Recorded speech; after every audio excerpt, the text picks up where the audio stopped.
Halo semuanya, Assalamualaikum warahmatullahi wabarakatuh. Kami dari kelompok 3 yang terdiri dari saya sendiri, Rofifa Ivanurani, Ananda Miftahul Huda, Lutfi Amelina Dewi, dan Anissa Kurniatul Jannah. Kami akan melakukan presentasi dalam mata kuliah Ekonomika Sumber Daya Alam dan Lingkungan. Nah, jadi materi yang akan dibahas kali ini ada 4, yaitu yang pertama, definisi dan penjabaran dari konservasi lingkungan. Yang kedua, ada definisi dan penjabaran preservasi lingkungan. Yang ketiga ada Undang-Undang Konservasi Sumber Daya Alam, dan yang terakhir ada contoh kasus di Indonesia serta solusinya. Konservasi. Poin pertama, ada pengertian konservasi itu sendiri. Konservasi ialah suatu upaya pelestarian lingkungan, akan tetapi masih memperhatikan pemanfaatan yang bisa didapatkan pada saat itu dengan cara tetap mempertahankan suatu keberadaan setiap komponen-komponen lingkungan untuk pemanfaatan di masa yang akan datang. Sedangkan konservasi sumber daya alam adalah pengelolaan sumber daya alam yang pemanfaatannya dilakukan secara bijaksana untuk menjamin kesinambungan persediaannya dengan tetap memelihara dan meningkatkan kualitas keanekaragaman serta nilai dari sumber daya alam. Selanjutnya, tujuan konservasi. Konservasi mempunyai beberapa tujuan. Yang pertama, ada memberi perlindungan terhadap keanekaragaman hayati dan ekosistemnya agar manusia tetap bisa memanfaatkannya. Kedua, menekankan untuk memanfaatkan kembali bangunan atau tempat yang sudah tidak dipergunakan dengan cara memperbaharui atau mengembalikan fungsi seperti semula agar dapat dipakai kembali, sehingga dapat mencegah terjadinya kegiatan pembukaan lahan baru baik itu di hutan maupun bukan di hutan. Selanjutnya yang ketiga, yaitu melindungi situs, benda bersejarah, serta cagar budaya dari kerusakan sampai dengan kehancuran. Cagar budaya terletak pada kawasan yang mempunyai keanekaragaman hayati banyak. Lingkungan sekitar kawasan tersebut juga memerlukan penjagaan untuk melindungi cagar budaya itu. Kemudian tujuan yang terakhir ada memelihara kualitas lingkungan agar tetap baik dengan memastikan ketersediaan air dan udara yang bersih. Lingkungan itu mencakup dari wilayah daratan juga wilayah perairan. Metode konservasi. Metode konservasi ada 2. Yang pertama ada in situ, kemudian yang kedua ada ex situ. Metode konservasi in situ adalah upaya pelestarian keanekaragaman hayati baik berupa flora ataupun fauna yang dilakukan di habitat asli spesies tersebut. Lingkungan yang akan menjadi tempat konservasi harus masih dalam keadaan yang bagus, kondisinya layak dan juga terjaga untuk dihuni. Contoh dari metode konservasi in situ yaitu ada taman nasional, cagar alam, dan juga Swatka Marga Satwa. Kemudian yang kedua ex situ. Metode konservasi ex situ adalah upaya pelestarian keanekaragaman hayati yang dilakukan bukan pada habitat asli, tetapi pada habitat buatan. Konservasi ex situ menjadi alternatif apabila habitat asli dari spesies tersebut sudah rusak sehingga tidak layak untuk dihuni. Contoh dari metode konservasi ex situ yaitu ada kebun raya. Yang terakhir ada konservasi sumber daya alam non-hayati.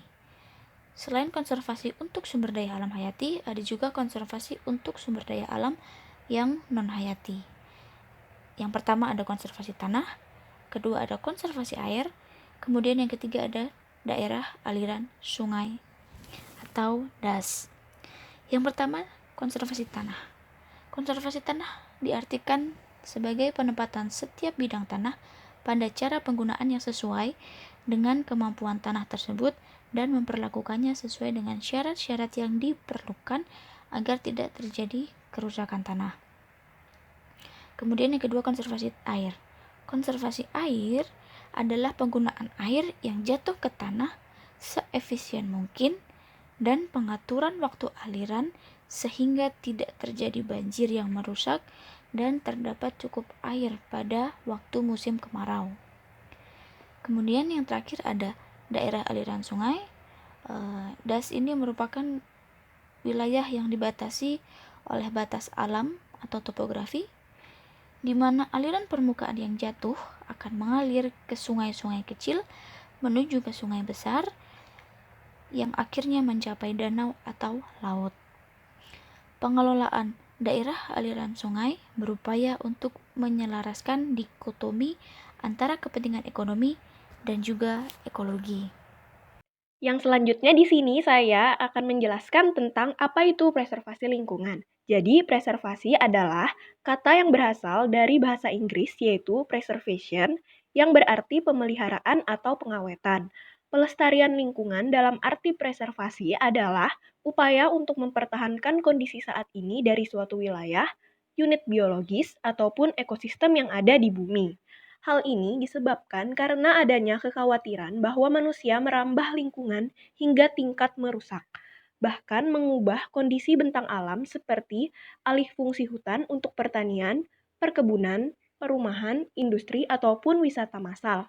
Akhirnya bumi banyak kehilangan wilayah lingkungan alam alami. Lalu yang selanjutnya, apa sih perbedaan dari preservasi dan konservasi? Jadi, kegiatan preservasi mencakup beberapa hal antara lain kegiatan untuk memperbaiki, mencegah, serta memperlambat kerusakan. Arti kata preservasi dapat lebih luas dari kata konservasi, karena konservasi merupakan kegiatan yang bertujuan untuk melestarikan, sedangkan preservasi adalah kegiatan untuk mempertahankan kondisi suatu objek agar tidak rusak dan terjaga kelestariannya. Contoh preservasi adalah pembentukan kawasan cagar alam seperti Suaka Marga Satwa, yaitu wilayah yang sama sekali dilarang untuk dijamah oleh aktivitas manusia. Contoh lain adalah penetapan zona inti Taman Nasional. Demikian pula dengan penetapan satwa liar dan tumbuhan yang dilindungi. Undang-Undang Republik Indonesia Nomor 5 Tahun 1990, yaitu tentang konservasi sumber daya alam hayati dan ekosistemnya. Pada pasal 1, konservasi sumber daya alam hayati merupakan pengelolaan sumber daya alam hayati yang pemanfaatannya dilakukan secara bijaksana untuk menjamin kesinambungan persediaan dengan tetap memelihara dan meningkatkan kualitas keanekaragaman dan nilainya.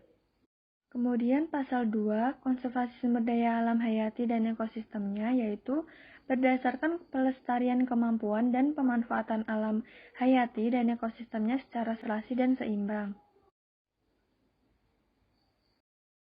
Pada pasal 3, konservasi sumber daya alam hayati dan ekosistemnya bertujuan untuk mengusahakan terwujudnya kelestarian sumber daya alam hayati serta keseimbangan ekosistemnya sehingga dapat lebih mendukung upaya peningkatan kesejahteraan masyarakat dan mutu kehidupan manusia. Kemudian pasal 4, konservasi sumber daya alam hayati dan ekosistem yang merupakan tanggung jawab dan kewajiban pemerintah serta masyarakat. Pada pasal 5, konservasi sumber daya alam hayati dan ekosistemnya dilakukan melalui kegiatan-kegiatan berikut. Yang pertama, ada perlindungan sistem penyangga kehidupan. Yang kedua, pengawetan keanekaragaman jenis tumbuhan dan satwa beserta ekosistemnya.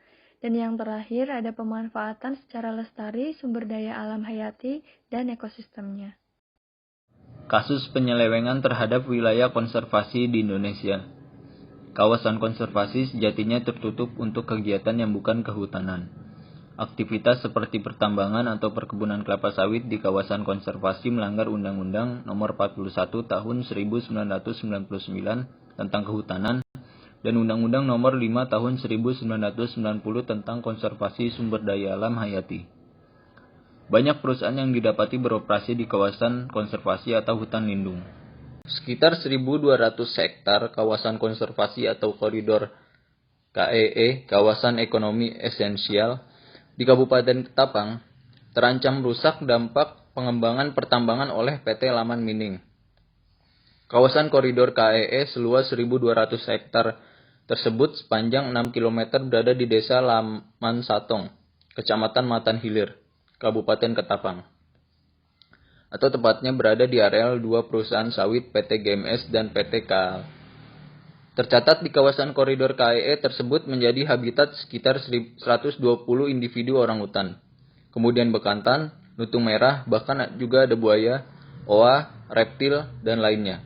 Yang kini mulai terancam dengan aktivitas pembukaan lahan berupa pengurukan jalan menggunakan tanah merah dengan lebar 30 meter dan sepanjang 1469 meter yang memotong wilayah habitat satwa tersebut.